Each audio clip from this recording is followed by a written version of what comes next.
शत्रु भाव रखकर कोई हमसे कितनी भी हमें पीड़ा दे, हमको उससे शत्रु भाव नहीं होने देना, क्योंकि मुझे भगवत प्राप्ति करनी है। अगर एक से भी शत्रु भाव हो गया तो भगवत प्राप्ति में बाधा पड़ जाएगी, ये पक्की बात समझ। अगर कोई तुमसे दुश्मनी करता है, यद्यपि बहुत कठिन है कि वो सामने से कटु वचन बोले, हम हाथ जोड़ के निकलना पड़ेगा, क्योंकि तुम्हें महान पद में जाना है तो हाथ जोड़ना पड़ेगा तुम्हें। देखो यहां भी किसी पद में अगर जाना होता है तो हाथ जोड़ने पड़ते हैं, नहीं पड़ते? गांव का प्रधान बनना है ना तो पूरे गांव के घरों में जाते हैं।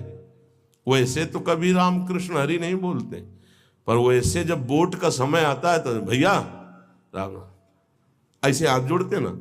फिर और बड़े बड़े पद, और ये तो परम पद है, इसमें पूरे विश्व का वोट चाहिए।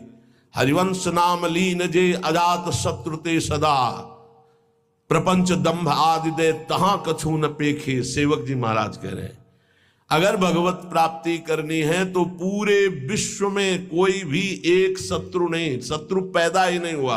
अजात शत्रु भक्त होता है, उसका शत्रु ही नहीं, तो क्या उसकी दुश्मनी या कोई उससे द्वेष नहीं करता, कोई उसको गाली नहीं देता, कोई अपमान नहीं करता? नहीं होता, रोज होता है, पर उनमें भगवत भाव किया जाता है। मेरे प्रभु क्यों वो तो ऐसी बात कर रहा है, ऐसी चेष्टा कर रहा है, ऐसे ऐसे नहीं। 100 रूप में प्रभु आकर के, सैकड़ों रूप में प्रणाम करके सम्मान बढ़ा रहे, तो 2-4 रूप में आकर उसका बैलेंस ठीक कर रहे हैं। बड़े कृपालु हैं। अगर आपको गुस्सा आ गया तो आपने प्रणाम का भोग स्वीकार किया है, तो फिर आपका परमार्थ रुक जाएगा।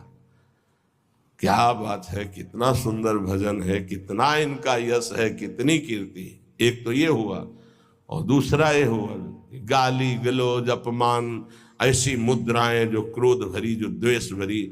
तो ये ना जाए कि गाली गलौज करने लगे, लड़ने लगे, आपका परमार्थ रुक जाएगा। वो चाहते ही हैं माया के पार्षद कि आप थोड़ा बोलिए, आप थोड़ा लड़िए उनसे। नहीं लड़ना, क्या करना है? और हाथ जोड़ के सर झुका के निकलना है।